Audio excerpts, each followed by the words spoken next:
Welcome, fellow horror hounds, and welcome to the latest episode of Talk and Stalk, your unholy home for horror. I'm your host, Barry, and today's topic of discussion is basically going to be just a podcast of me listing my top 20 horror films from the 1970s.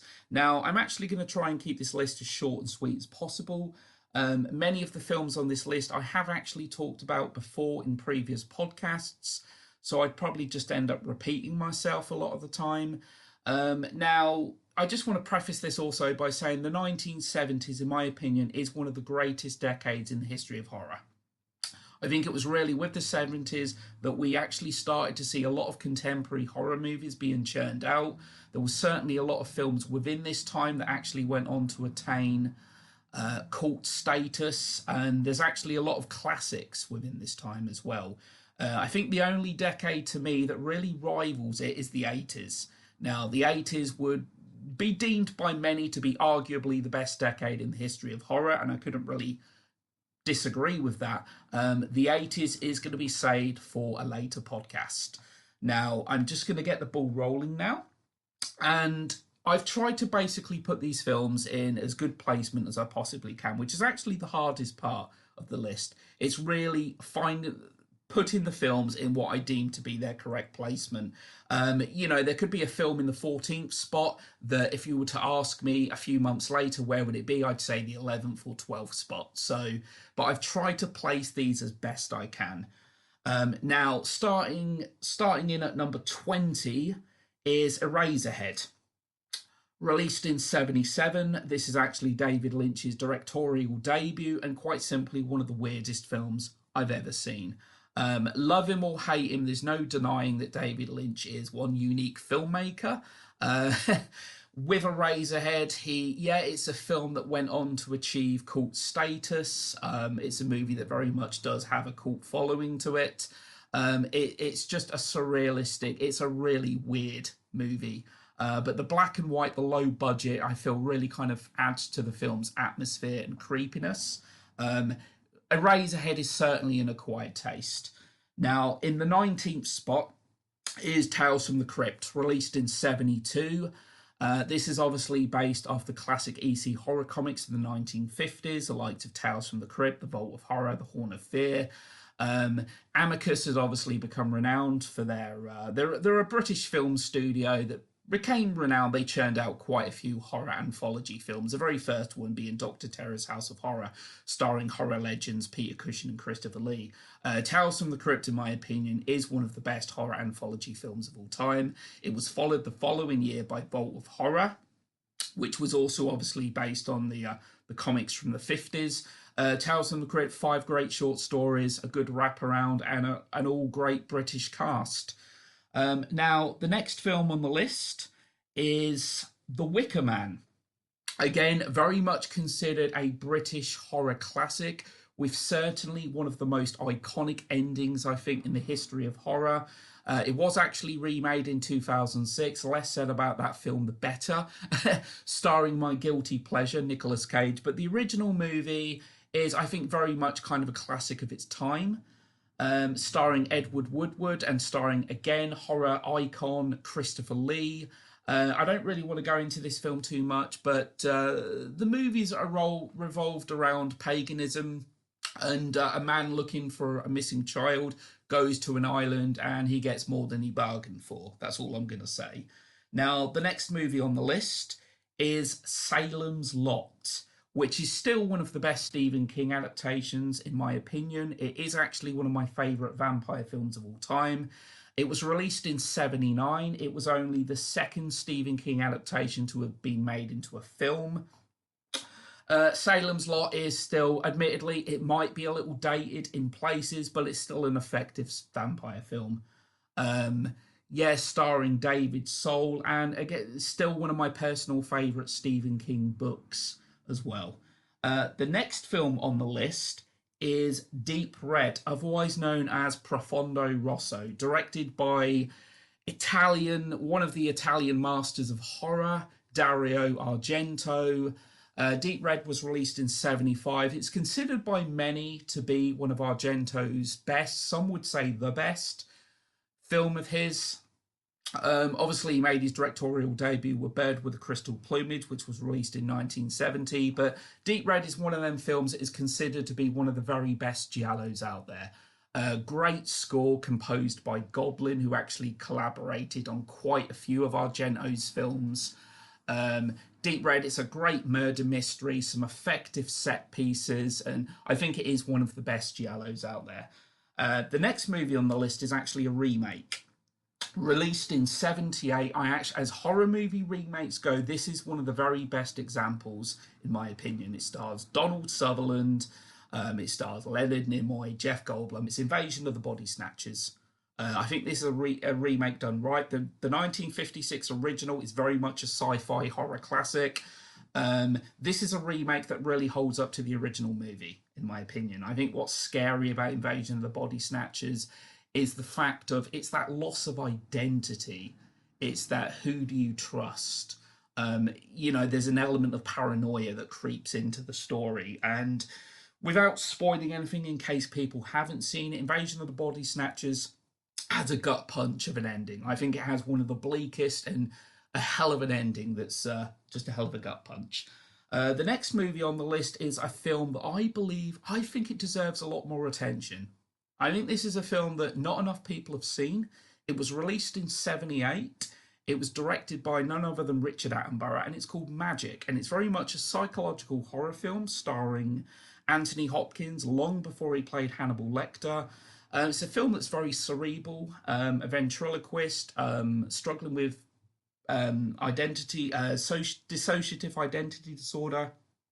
It quite simply, this film has the creepiest dummy I think we've ever seen on the big screen. It has a creepy score by Jerry Goldsmith.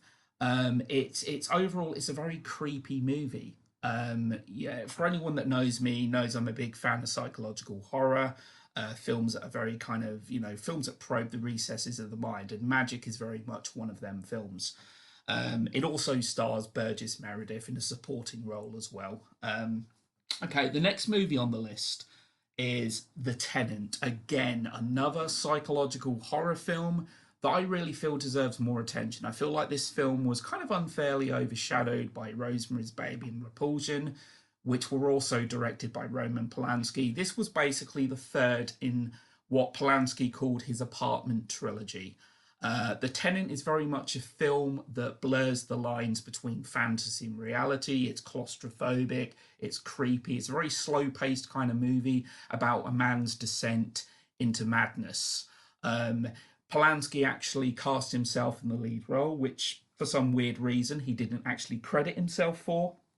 But The Tenant is, I think, it's one of the best examples of a slow burning psychological horror movie out there. The next movie on the list is considered by many to be kind of like the godfather of zombie films. It's widely regarded as being a horror classic, one of the best zombie films of all time, and that's Dawn of the Dead, released in 78. Now, Night of the Living Dead is probably my favourite zombie film of all time. That's very much the granddaddy of zombie films. But what George A. Romero did with this film was basically just make it a bigger movie. This is a film with a much larger scope. There's a lot of commentary, I feel, about consumerism with this movie. It really does boast some top-notch effects, courtesy of Tom Savini, obviously one of the biggest names in the horror industry, who's worked on many zombie films and slasher films. And Dawn of the Dead is very much a classic of the genre. I love the setting for the film. Again, it's what I loved about the original was that sense of claustrophobia, the black and white and creepiness. With this movie, it's a shopping mall. There's obviously a lot more zombies. There's a lot more kills. It's a great follow up. It's a bigger movie than Night of the Living Dead, and one of the most influential zombie films of all time. Now, the next movie on the list is, again, I think a horror classic from the 70s. It did actually have a remake in 2006 and a few sequels, and that is actually The Omen, directed by none other than Richard Donner, that actually obviously directed 1978 Superman. He directed all four Lethal Weapon films. The man actually directed The Goonies, which is obviously a popular film released in 85. The Omen, it's an iconic horror film. What's to say? Damien Omen, the name Damien, the 666. This film has some truly memorable set pieces to it. This film has some real memorable kills in this movie, and it is one of the best films of its kind, in my opinion. I actually think Damien Omen 2 is actually quite an underrated sequel. But yeah, with The Omen, it's a film that, yes, the little boy in this role, I mean, it stars Gregory Peck, obviously a very established actor in this movie, as the father of Damien Thorne, the adult. But yeah, The Omen, horror classic, one of the best. When we talk about kind of demonic films, obviously we've got films like The Exorcist and Rosemary's Baby. The Omen is up there. The Omen is one of the films that is very much up there. Now, the next movie on the list is actually one of my favourite psychological horror films of all time, and that is Don't Look Now, released in '73, starring Donald Sutherland alongside Julie Christie. To me, this is a great example, a perfect example of slow burning psychological horror. I think the setting to the film is perfect. Venice has never looked so creepy in this film. It makes great use of its kind of sense of claustrophobia in this kind of labyrinth set of alleyways.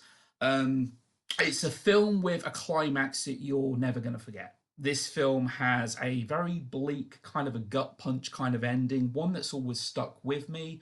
There's just a sense of dread that seems to permeate this movie. It's the sense of atmosphere that this film has. I think Don't Look Now is one of the very best films of its kind. Now, the next movie on the list is one of my all-time favorites. I mean, this is a film that actually predates Halloween by 4 years. It was released in '74. It's now considered to be by many to be a slasher classic, and that's Black Christmas. This film is still an effectively scary film, in my opinion. As I say, it was kind of a slasher movie before the slasher genre had really been fully formed. You've got Margot Kidder in there. You've got Olivia Hussey. John Saxon is in there. It's a great cast. I mean, this is a film that didn't achieve, the commercial success that Halloween did. This is a film that had a very limited cinema release, but the killer in this movie, the killer is scary. I'm a big fan of Less is More. You see very little of the killer in this movie. The telephone calls that the killer actually makes to the girls in this film are pretty disturbing. It's an effectively scary film, and in my opinion, one of the scariest slasher films ever made. Next movie on the list.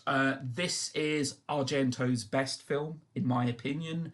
I know it's widely regarded by many to be probably Argento's best, or certainly one of his best. It's Suspiria, released in '77. Now, Suspiria isn't really a giallo; it's more of a supernatural horror film. The movie has a real kind of dreamlike quality to it. I think Argento makes great use of color in this film. The score is just fantastic. It's again composed by Goblin. To me, this is one of Goblin's very best works. It's just the movie just has such a great visual, surrealistic style to it. And again, it has some really effective set pieces that aren't easily forgotten. Now, the next movie on the list is Duel, Steven Spielberg's feature film debut. Now, I know Steven Spielberg actually directed a segment of Night Gallery, which was an anthology hosted by Rod Serling, but his actual first movie, feature length, was Duel. 4 years before Jaws, Steven Spielberg proved that he could effectively do suspense, and Duel is a perfect example of a suspenseful film. It's a film that has the simplest of plots, but it's just executed so perfectly. Dennis Weaver on the road, cat and mouse game between him and a truck. And again, I'm a big fan of Less is More. You never actually get a look at the truck driver. It's just this kind of cat and mouse game on the road. Simple concept, but perfectly directed. Dennis Weaver is great. He's a man that's really under pressure here. He's a man that's really kind of being driven to the edge here.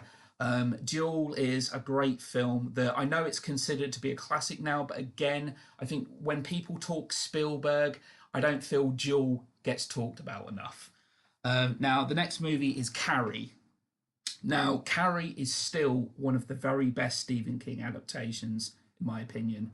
This was actually Stephen King's very first novel, and it was his first story to actually be adapted into a movie, and it's still one of the very best. Sissy Spacek, deservedly Oscar nominated, probably could have won. Pippa Laurie as a mum. It's the casting in this film, the use of music. It's very well directed by Brian De Palma, who clearly pays homages in many of his earlier films to Alfred Hitchcock, who he actually cites as his favourite film director of all time. Carrie has great performances, good direction, a good score. You know, a really sympathetic character in Sissy Spacek's character, Carrie. Um, and an ending, a jump scare ending that I'm sure probably got a lot of popcorn flying, you know, back in 1976 when the film was released. And obviously the prom scene. The prom scene has become pretty damn iconic. It's also notable, obviously, for having John Travolta in the second film of his career. The next movie is a film that probably needs no introduction, released in '74, The Texas Chainsaw Massacre. A film that it's not really hard to see why this film caused a lot of controversy upon its release. Even now, the film has a raw power to it. You know, the title would imply that this is a film full of gore and a high body count or anything like that. There is actually very little blood in the Texas Chainsaw Massacre, but it has this ability to kind of unnerve. It's that fact of it's being filmed in 16mm. It has that very kind of raw, visceral quality to it, giving it a very kind of authentic feel. And with the Texas Chainsaw Massacre, it's very much a proto-slasher film. There are definitely slasher movie elements in this film, without a doubt. But again, like with Black Christmas, the slasher genre hadn't really fully been formed at this point. But the Texas Chainsaw Massacre, it just has a power to it. Leatherface is one of the greatest horror movie villains in the history of horror. The film is pretty disturbing. There's certainly some standout moments in this movie, and it was banned for a long time as well. There was actually a remake in 2003, which I didn't actually hate. I thought as remakes go, it was actually one of the better examples, but ultimately, you know, most of these remakes are completely and utterly unnecessary. The Texas Chainsaw Massacre is very much a classic of its time. The next film on the list, it's the granddaddy of demonic possession films. Certainly, this is a film that caused a huge impact, like Texas Chainsaw Massacre did when that was released. This was released at the end of 1973. It's the Exorcist. I mean, it doesn't really need any introduction. It's really easy to see why this film caused so much controversy upon release. For a film that's nearly 50 years old, I think this film holds up remarkably well now. It's yeah, I mean, I read a story a while back that priests were actually lining up outside cinemas, blessing people as they left when they weren't when they come out after watching this film. The Exorcist caused a huge impact, and it's pretty easy to see why. I still think this film has the ability to unnerve and shock. It's the greatest demonic possession film ever made. Obviously, it was nominated for quite a few Oscars as well, which is a huge, massive rarity today. Certainly, within the Oscars. But yeah, The Exorcist. Now, the next movie on the list is my all-time favourite slasher movie. This was actually close to getting to the top spot. It's Halloween. Halloween is basically the commercial success of Halloween really kind of helped kickstart the slasher genre. If it wasn't for the success of Halloween, we probably wouldn't have had Friday the 13th, Terror Train, Prom Night, the list goes on and on. Halloween, John Carpenter's third movie, it's an efficient film. Halloween is a film, again, with a very simple concept, but it just proves, like with the Texas Chainsaw Massacre, you can make a film with barely any budget. It's all in the execution. It's a simple concept, but directed with a lot of finesse. It was Jamie Lee Curtis's breakout role. You've got the ever great Donald Pleasence in the role, who Christopher Lee actually turned down that role, and he actually said that it was the biggest regret of his career. I don't think anyone really envisioned just how successful Halloween would be, but it actually became the most successful independent film of all time. Quickly getting back to The Exorcist, when The Exorcist was released, that actually became the highest grossing horror movie of all time. The Exorcist was a huge commercial success. And Halloween, I believe it was made a budget of just over 300,000, and it made over $60 million at the box office. Um, it's a film that's very reliant on suspense and atmosphere. A great villain, one of the greatest icons in the history of horror, was created in Michael Myers. The real sense of a boogeyman in this movie. Yeah, the score composed by Carpenter himself is just fantastic, and it just complements the film perfectly.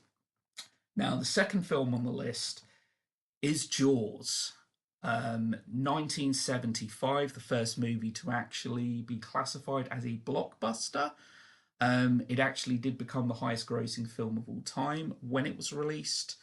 Now, the thing is with Jaws, some people don't classify this as a horror movie. I do. I feel like this film has certainly enough horror elements to it to certainly be considered one. This is a movie that at its core is essentially a monster movie.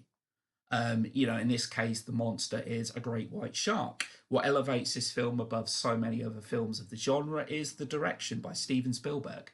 It's very well directed. It's very suspenseful. Again, less is more. You see very little of the shark until the end of the movie, which wasn't the original plan. Originally, Spielberg wanted to show off a lot more of the shark, but it wasn't possible because of the mechanical shark constantly malfunctioning. But to me, the fact that you see less of the shark actually works in the film's favour. An instantly iconic score composed by John Williams, obviously one of the biggest composers in Hollywood. Jaws is effectively a monster movie at its very best. Great characters with great performances by Richard Dreyfuss, Robert Shaw, and Roy Schneider. Jaws, yeah, it was a film that huge success, and to me really kind of brought horror into the mainstream. Now, number one on the pick here, I was this was kind of jostling with Jaws, which one was going to be in the number one spot. And that is Alien, released in 1979. This is a film that put Ridley Scott firmly on the map, much like Jaws did for Spielberg. With Alien, it's a sci-fi horror film. It's essentially a slasher movie in space, you could say. People are being killed off one by one, and I will say this, the creature design for this movie by H.R. Giger is just fantastic. The alien is one of the greatest and certainly one of the most iconic monsters in the history of cinema. Again, less is more. You don't really see much of the alien until the end of the movie. The sense of claustrophobia that this film has, the Nostromo, makes it a great setting. The characters in this film, this was obviously Sigourney Weaver's breakout role. You've got Tom Skerritt in there. You've got Ian Holm, Veronica Cartwright. But yeah, Ripley, what was created in this movie, much like with Jamie Lee Curtis in Halloween, we had a strong female lead in Ripley, who originally, in the original script, was actually going to be a male character, and then they gender changed. But Alien is incredibly well directed, great setting, great creature. It's a very suspenseful film that I think for a film that's just over 40 years old still holds up remarkably well. And obviously it was followed by a fantastic sequel in Aliens, which I know some people prefer Aliens to Alien. I think it comes down to obviously personal preference.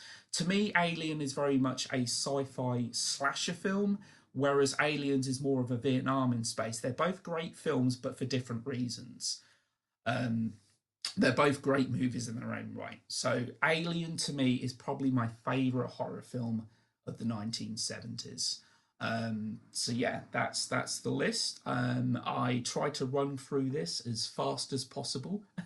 Thanks to everyone that listened, and I'm looking to be following this up with an 80s list, hopefully within the next week or so.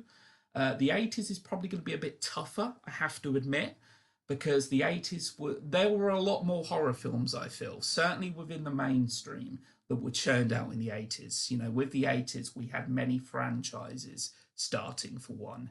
The Halloweens, the Friday the 13th, and all the Nightmare on Elm Street, and that really kicked off in the 1980s. And it was the start of an era for great practical effects and so forth in horror. So the 80s might take me a little bit longer to compile, but I'm looking to be doing that sometime very soon. So thanks to everyone for listening, and take care, and I'll be back to haunt you and torment you soon. Okay, babe.